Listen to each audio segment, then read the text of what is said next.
Tolong sebelum interogasi yang dimulai, tolong ditiup sekencang mungkin ya. Ini alat Nanti saya deteksi jelasin. Oh, Nanti saya jelasin. niup ya? Siapa aja? Sorry, saya harus biasain dulu karena biasanya narik. Oh.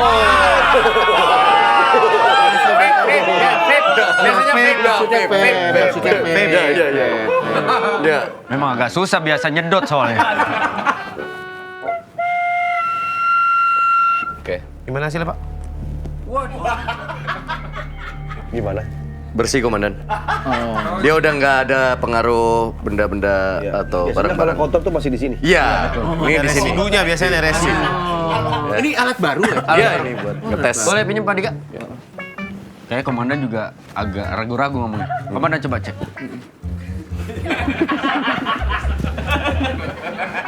Saya nggak. Nih.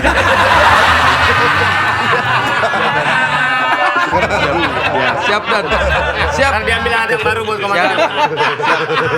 Nama siapa? Coki, Panjangannya? Coki Pardede.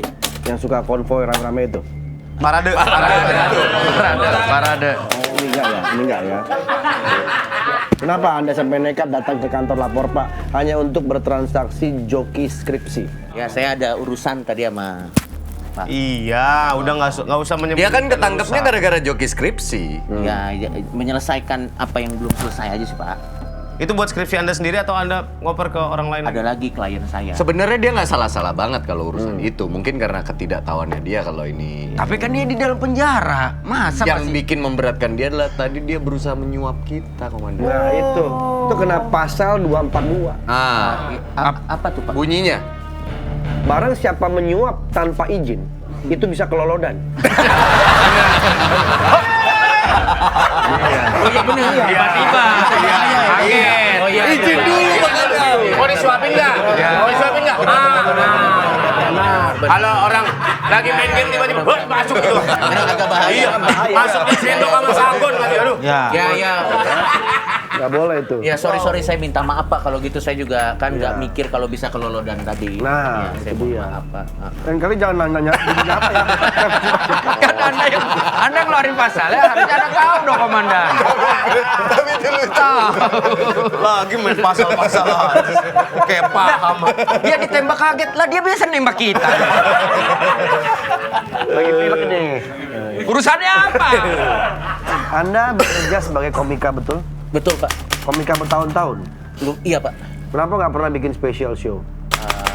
Baru kemarin kan? Kemarin bikin Pak. Tapi bikinnya waktu itu kan, Waktu itu. di tempat rehab kan. Bukan. Nulisnya. Nulisnya saya di tempat rehab. Waktu itu sempat pengen bikin Pak, cuman keburu ketangkep. Oh, Anda ketangkap? Anda ketangkap juga. Saya ketangkep ya? Gampang lupa ya Anda. Saya nggak malu. Iya. Kan waktu itu promo udah naik kan sebelum lo ketangkep. Jadi waktu itu promo udah naik. Sebelum ketangkap, bikin promo dulu. Hadirilah. Saya kaget. Hadirilah. Saya kaget. Hadirilah penangkapan saya. Keren juga ya. Medsosnya jalan gitu. Judul konsernya, judul konser, judul Special show. Jadi Sebelum ketangkep apa? Maaf saya tersinggung. Maaf saya tersinggung. Itu udah sold out, cuman habis itu ternyata ketangkep. Akhirnya waktu ditawarin refund, orang-orang nggak mau refund. Jadi akhirnya ada show impromptu namanya Maaf Saya Tertangkap. Itu yang bikin teman-teman. Jadi ada foto saya terus di roasting. Gak berapa lama bebas, bikin lagi 20 kota, Maaf Saya Bebas. Kenapa masih ada kata maafnya di depan? Iya karena Kan harusnya Korea saya bebas. ya, karena Maaf, ternyata banyak yang nggak suka saya bebas Pak. Jadi sebenarnya itu ngenyek kayak maaf ya saya bebas.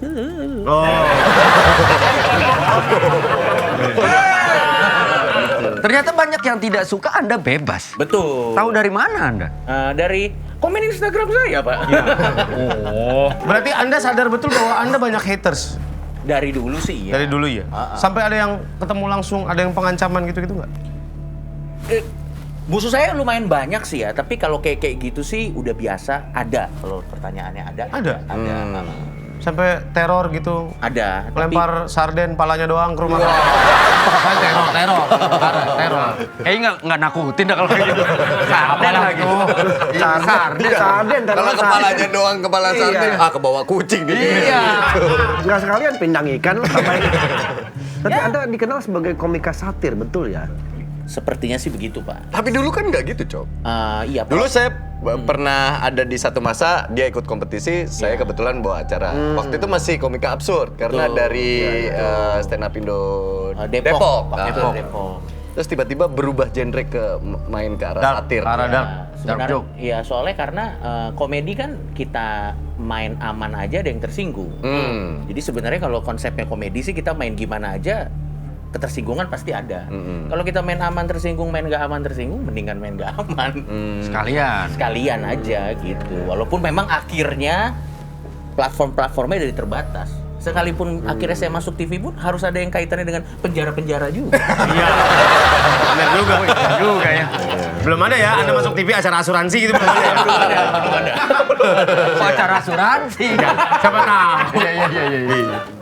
Tapi itu tentang yang Anda memberikan minuman boba ke warga Afrika itu apa itu? Jadi gue post ada foto anak-anak Afrika lagi begini di TV, terus gue megang boba. Waktu lu bikin konten itu, meskipun ada menimbulkan sparks di masyarakat gitu, jadi kontroversi. Udah menyiapkan plannya belum? Kalau misalkan sekontroversial itu? Waktu itu sih gue bikin statement ya di stories. Gue bilang kalau misalnya dengan memaki-maki gue, kalian merasa anak-anak ini bisa-bisa jadi lebih jadi kenyang, ya silakan maki-maki. Malah makin dibenci. Itu bikinnya di stories? Enggak, kalau yang itu di feed. Oh, barter atau enggak? Bukan endorse dong. Bukan endorse dong. Siapa yang endorse? Siapa tahu endorse bobanya kan. Oh iya, tapi tidak seperti itu dong. Tapi apa yang sudah terjadi kan biasanya ya udah itu Ya. jadi histori Betul. perjalanannya lu. Tapi setelah momentum puncak ya bagi kami, kok kayaknya dengan lu ketangkep kemarin, apakah itu membawa pelajaran lebih baik ke hidup lu dan merubah sedikit banyak karakter lu atau tidak? Iya, sebenarnya sih kalau pertanyaannya kayak gitu ya, yang jelas sih gue ngerasa kalau sebagai komedian atau sebagai seorang komedian, perjalanan gue sih udah lengkap gitu.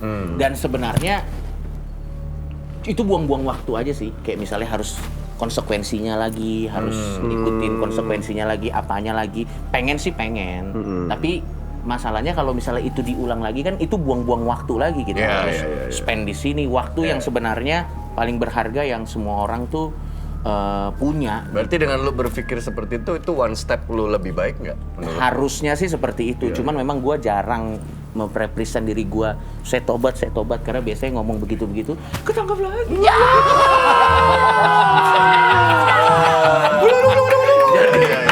Jadi udah biasa aja, tapi udah jadi cukup. Tapi jadi sadar nggak perjalanan sadar ini. dia ini bawa pengaruh ke anak-anak muda zaman sekarang. Iya. Semua anak muda sekarang ngomongnya cuan. Pagi-pagi sabu, tiap hari nyabu. Bukan gitu lagunya Alam kan? Alam kan itu lagu Alam. Lagu yang lain kan bisa, kenapa harus yang itu? Ada mantan pelanggannya.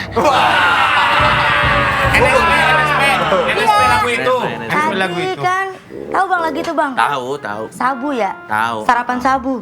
Woi. Salah baca. Soalnya kalau pakai nyabung malah nggak sarapan.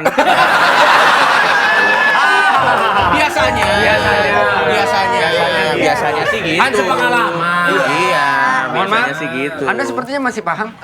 Minta izin, kita tesorin lagi. Enggak, ini saya kasih disclaimer dulu. Iya. Tipe-tipe orang yang masih pakai sabu tuh biasanya sering aus. Iya, di sini nggak ada air. Langsung. Jangan dikasih, Jangan dikasih. Kenapa? biar dia sembuh. Air putih tuh. Kenapa? Gua emang pilek butuh air. Saya kaget, iya benar. Ambil air putih. Pak, Beneran? aus?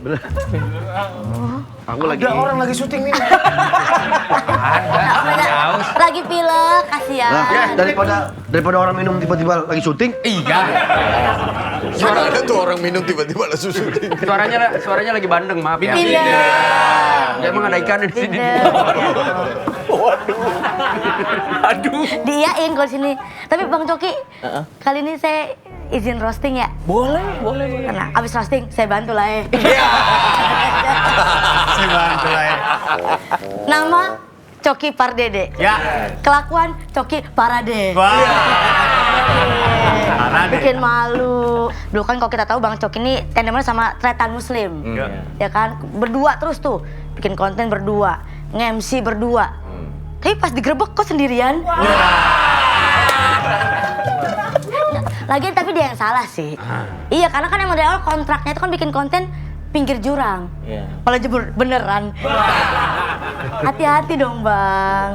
Tapi saya tuh dari dulu suka nontonin show-shownya Bang Coki sama Bang Muslim. Kan dikenal sebagai King of Dark Jokes. Pas kena kasus jadi King of Drug Jokes. Drugs juga. Balik doang hurufnya itu. Iya, ketuker-tuker doang. Iya. Cuman kalau emang saya tuh kan lihat lu, kenapa sih kok Bang Coki bisa lucu banget, bisa berani di atas panggung gitu kan. Ini kayaknya orangnya lucunya natural nih. Oh, ternyata lucunya karena suntikan. Suntikan semangat teman-temannya. Karena kan dalam stand up comedy itu orang bisa lucu kan beberapa faktor. Biasanya karena cocok materinya, cocok audiensnya, cocok tempatnya. Kalau Bang Coki cocok barangnya.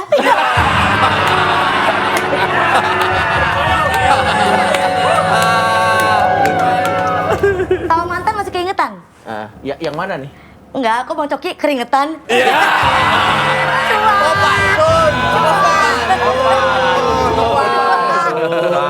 Kirain nanya bener. Itu tadi udah cuak. Oh, udah cuang. Cuak. Keluarga Pak saya Alamatnya, benar Pak. alamatnya Calon kontaknya sama. Jawa, saya kan Jawa. Alamat rumahnya saya lihat KTP-nya, bentar. Alah ntar nggak datang lagi saya kasih tahu. Hidup saya tuh udah membosankan, Pak. Kenapa? Ya makanya saya ingin ngejenguk, Pak. Sudah ku jenguk dengan hidupku. Jadinya sangat curiga kita. Ini kalau misalkan sampai ada lagi yang datang. Iya. Harus ada yang tanggung jawab. Iya, iya. Gua nggak mau kena. Gua kan tadi yang ditelepon sama kok. Asal bodoh. Tinggal masuk kantor aja dipersulit.